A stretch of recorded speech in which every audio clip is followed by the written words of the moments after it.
નમસ્કાર દર્શક મિત્રો, કિસાન સમાચાર ચેનલમાં તમારું ખૂબ જ સ્વાગત છે। જાણીએ આજના સૌથી મોટા સમાચાર। આ વર્ષે બજેટ વહેલા શરૂ થશે, હવે પાક્કા ઘરનું મકાન બનશે। એક સાથે 1000 આતંકવાદીઓ, ધડાકાની ધમકી। ગુજરાતની ધરતી પરથી પીએમ મોદીનું એલાન। એસબીઆઈ બેંક એટીએમ ચાર્જ, ભાડાના મકાનને લઈને નવા નિયમો જાહેર। પેટ્રોલ ડીઝલને લઈને નવા સમાચાર। ખેડૂત આંદોલનને લઈને મોટા સમાચાર સામે આવ્યા। માત્ર 2 દિવસમાં 24,600 રૂપિયા મોંઘું થયું સોનું। ઇન્કમ ટેક્સમાં મળશે મોટી રાહત। માર્ગ અકસ્માતને લઈને સહાય। આ તમામ નાના મોટા અને અગત્યપૂર્ણ સમાચાર જાણીએ પહેલા મિત્રો, જો કિસાન સમાચાર ચેનલમાં તમે નવા છો તો ચેનલને જરૂરથી સબસ્ક્રાઇબ કરી વિડીયો લાઈક કરી દેજો। આજના સૌથી મોટા સમાચાર। આ વર્ષે બજેટ વહેલા શરૂ થશે। ભારત સરકાર દ્વારા દર વર્ષે ફેબ્રુઆરી મહિનામાં સરકાર દ્વારા દેશનું બજેટ રજૂ કરવામાં આવે છે, જેને સરકાર દ્વારા યુનિયન બજેટ કહેવામાં આવે છે। પરંતુ આ વખતે યુનિયન બજેટ 2026 કેન્દ્રીય બજેટ 2 દિવસ વહેલું રજૂ કરવામાં આવશે। સૂત્રો જણાવે છે કે રાષ્ટ્રપતિનું સંબોધન 28 જાન્યુઆરીએ કરવામાં આવશે, જ્યારે 29 જાન્યુઆરીએ આર્થિક સર્વેક્ષણ રજૂ કરવામાં આવશે અને જ્યારે 30 જાન્યુઆરીએ આ વખતે નાણામંત્રી નિર્મલાબેન સીતારમણ સંસદમાં 9મી વખત અત્યારે દેશનું બજેટ રજૂ કરશે। સીતારમણ 30 જાન્યુઆરીએ બજેટ રજૂ કરશે અને સૂત્રોના જણાવ્યા અનુસાર નાણામંત્રી નિર્મલા સીતારમણ 1 ફેબ્રુઆરીને બદલે આ વખતે વહેલું 2 દિવસ એટલે કે 30 જાન્યુઆરી 2026ના શુક્રવારના રોજ ભારત દેશનું 2026નું બજેટ રજૂ કરશે। ત્યારબાદના બીજા મોટા સમાચાર। હવે પાક્કું ઘરનું મકાન બનશે। NITI એટલે કે ઉદ્યોગ પ્લાન દેશમાં સામાન્ય અને મધ્યમ વર્ગના પરિવારો માટે ઘર ખરીદવું હવે વધુ સરળ અને સસ્તું બનશે। તે માટે અત્યારે સરકારે ઘણી બધી યોજનાઓ પણ ચલાવી છે। નીતિ આયોગે આવાસ અને શહેરી બાબતોના મંત્રાલયને અત્યારે ગરીબ લોકોને પાક્કું ઘરનું ઘર બનાવવા માટે સરકાર દ્વારા અત્યારે પ્રધાનમંત્રી સહાય યોજના પણ ચલાવવામાં આવી રહી છે, જેમાં અનેક નાણાકીય રાહતો અને પ્રોત્સાહિત ભલામણો અત્યારે કરવામાં આવે છે। આ પ્રસ્તાવનો મુખ્ય હેતુ જમીનની વધતી જતી કિંમતો અને હોમ લોનની મુશ્કેલીઓને દૂર કરી સામાન્ય લોકોને રાહત આપી પોતાના ઘરનું સપનું પૂરું કરવા માટે અત્યારે સરકારે આ યોજના બહાર પાડી છે। ત્યારબાદના ખૂબ જ મોટા સમાચાર। એક સાથે 1000 આતંકવાદીઓ, ભારત પર ધડાકા કરવાની ધમકી આપી। ભારતીય સુરક્ષા એજન્સીઓ માટે અત્યારે ચિંતા વધારતા એક સમાચાર સામે આવ્યા છે।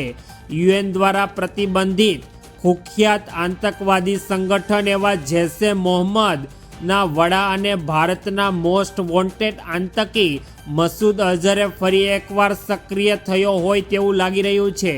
મસૂદ અઝહરની એક નવી ઓડિયો ક્લિપ સોશિયલ મીડિયા અને ગુપ્તચર વર્તુળોમાં વાયરલ થઈ રહી છે, જેમાં તે ભારત વિરુદ્ધ ઝેર ઓકી રહ્યો છે। આ ઓડિયોમાં તે ખુલ્લેઆમ દાવો કરી રહ્યો છે કે તેની પાસે હજારોની સંખ્યામાં આત્મઘાતી બોમ્બર એટલે કે સુસાઇડ બોમ્બર તૈયાર છે, જેઓ ભારતીય સરહદમાં ઘૂસણખોરી કરવા માટે ઉતાવળા થઈ રહ્યા છે।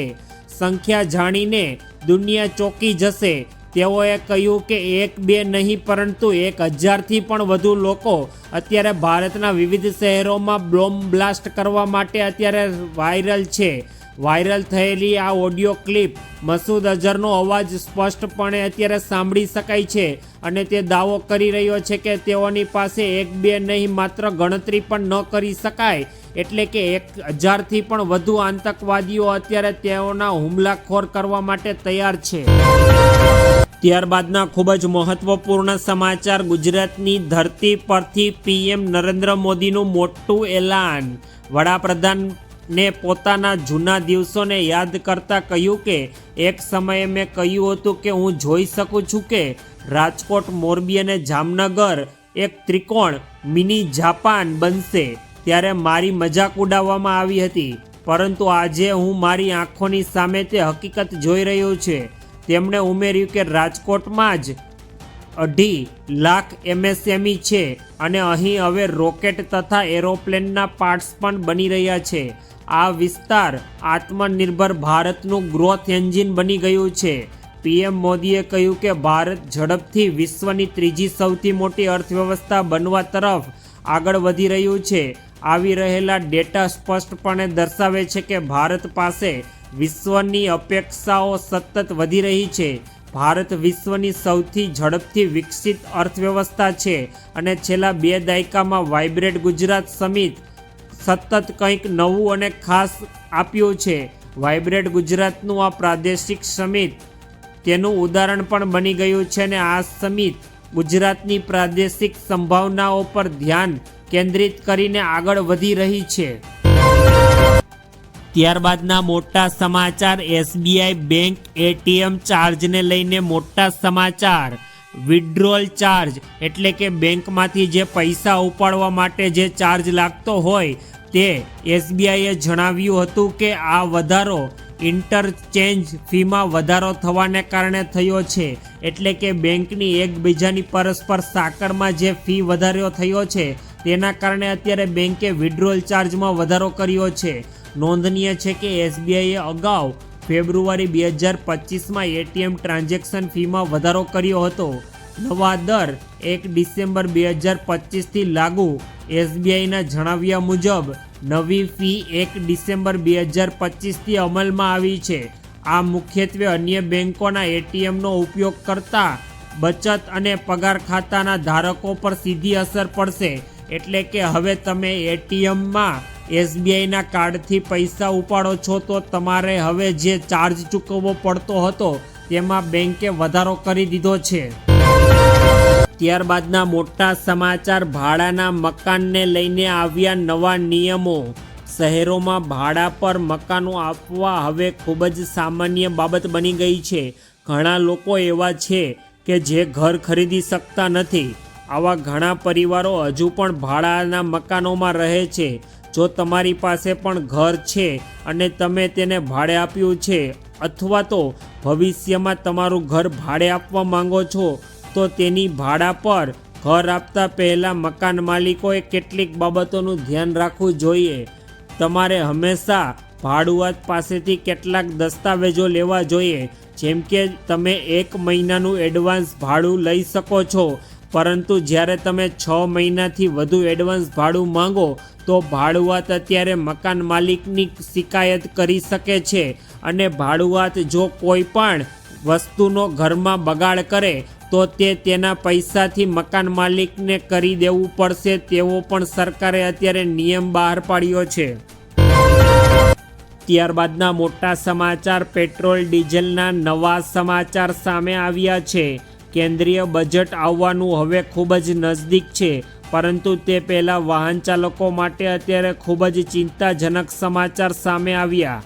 અગ્રણી બ્રોકરેજ ફર્મ JP ફાઇનાન્સે તાજેતરમાં વિશ્લેષણ મુજબ કેન્દ્ર સરકાર 1 ફેબ્રુઆરીએ બજેટ રજૂ થાય તે પહેલાં પેટ્રોલ અને ડીઝલ પર એક્સાઇઝ ડ્યુટીમાં 3 થી 4 રૂપિયા પ્રતિ લિટરે વધારો કરી શકે છે. ડ્યુટીમાં વધારાની અટકળો શા માટે ચાલી રહી છે? આ સંભવિત વધારા માટે મુખ્ય 2 કારણો દર્શાવવામાં આવી રહ્યા છે. પહેલું તો સરકારી તિજોરી પર દબાણ અને ચાલુ નાણાકીય વર્ષ એટલે કે 2026 માટે સરકારની મહેસૂલ વસૂલાત અપેક્ષા કરતાં ધીમી રહી છે, જેના કારણે સરકાર હવે તે પૈસાને પેટ્રોલ અને ડીઝલમાં વધારો કરીને અત્યારે પૂરા પાડશે. ત્યારબાદના અગત્યપૂર્ણ સમાચાર. ખેડૂત આંદોલનને લઈને આવ્યા મોટા સમાચાર. કિસાન સંઘ પ્રોજેક્ટ પોસ્ટેડ એટલે કે ભારતીય કિસાન સંઘ દ્વારા સરકાર સાથેની બેઠક બાદ 12 તારીખનું આંદોલન મોકૂફ રાખવાની જાહેરાત કરવામાં આવતા જ ગુજરાતના રાજકારણમાં અત્યારે ગરમાવો આવી ગયો છે. કિસાન કોંગ્રેસના ચેરમેન પાલભાઈ આંબલિયાએ આ મામલે આક્રમક પ્રતિક્રિયા આપતા કહ્યું કે કિસાન સંઘ પર ગંભીર આક્ષેપો પણ કર્યા અને તેમણે જણાવ્યું કે કિસાન સંઘ હંમેશાની જેમ ફુલવડીમાં ગોળ ભાંગીને અત્યારે ખેડૂતો સાથે વિશ્વાસઘાત કર્યો છે।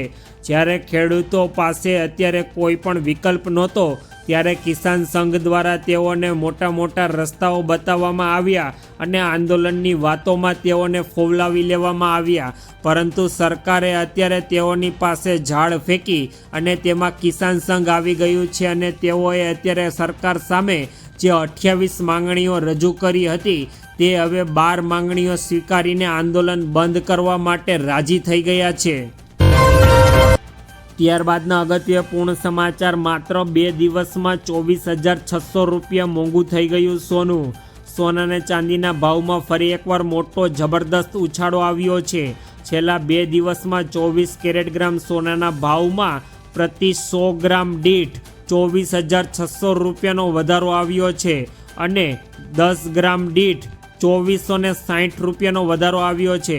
આજે 10 ગ્રામ સોનાનો ભાવ 1,40,460 રૂપિયા પર પહોંચ્યો છે, જ્યારે 22 કેરેટ સોનું કે જેમાંથી ઘરેણાઓ બનાવવામાં આવે છે તેનો ભાવ અત્યારે 1,28,750 રૂપિયા નોંધાયો છે। ચાંદીમાં પણ અત્યારે તેજી જોવા મળી રહી છે અને જ્યાં ચાંદીનો ભાવ 1 કિલોનો 2,60,000 રૂપિયા પર પહોંચ્યો છે। છેલ્લા થોડા દિવસ દરમિયાન સોના અને ચાંદીના ભાવમાં જબરદસ્ત ઉછાળો જોવા મળી રહ્યો છે। ત્યારબાદના મોટા સમાચાર, ઇન્કમ ટેક્સમાં મળશે મોટી રાહત। બજેટ 2026માં મધ્યમ વર્ગ માટે ટેક્સમાં રાહત આપી શકાય તેમ છે। ટેક્સ ફીની આવક મર્યાદા 13 લાખથી વધારીને 15 લાખ થઈ શકે છે। નવા ટેક્સ રેઝિમમાં સ્ટાન્ડર્ડ ડિટેક્શન 75,000થી વધારીને 1 લાખ થઈ શકે છે। જૂના ટેક્સ રેઝિમ સેક્શન 80C ની મર્યાદા જે 1.5 લાખ રૂપિયા હતી તેને વધારીને 2 લાખ કે 2.5 લાખ રૂપિયા કરવામાં આવી શકે। સેન્સેક્સ 8,000થી વધારીને 25,000થી લઈને 50,000 રૂપિયા થઈ શકે છે।